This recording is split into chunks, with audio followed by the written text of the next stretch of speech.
गुरुचरणकमलेभ्यो नमः। लक्ष्मीनारायणाभ्यां नमः। वाणीहिरण्यगर्भाभ्यां नमः। उमामहेश्वराभ्यां नमः।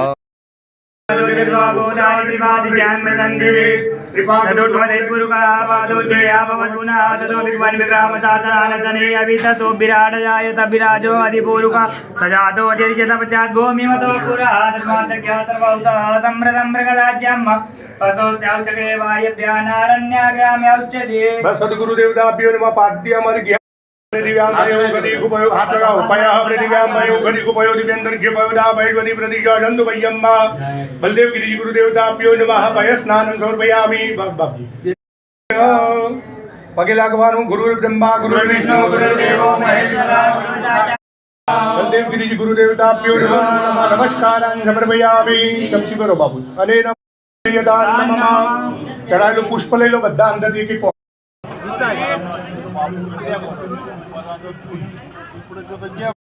जय।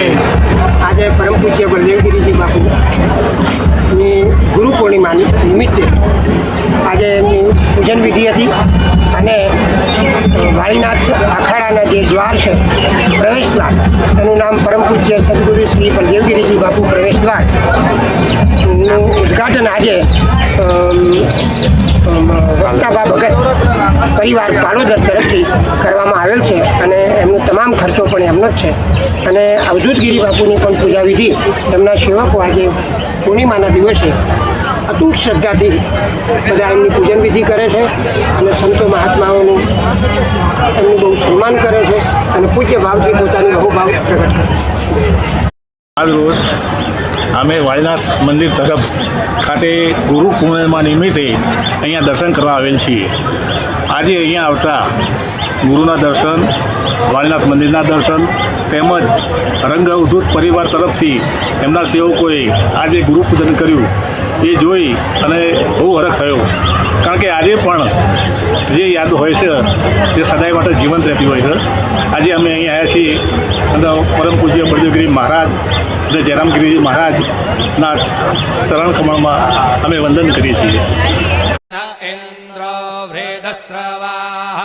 स्वस्ति नः पूषा विश्ववेदाः स्वस्ति नस्तारक्षो अरिष्टनेमिः स्वस्ति नो बृहस्पतिर्दधातु ॐ पयः पृथिव्यां पय ओषधे खुपयो दिव्यन्तरिक्षे पयोधाः पयस्वतेः प्रदिशः सन्तु मह्यम्।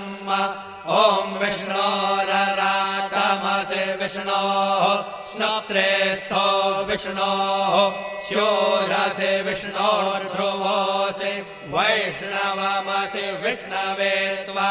ॐ अग्निर्देवता वातो देवता सूर्यो देवता चन्द्रमा देवता वसवो देवता रुद्रा देवता नित्या देवता मरुतो देवता विश्वे देवा देवता बृहस्पतिर्देवतेन्द्रो देवता वरुणो देवता।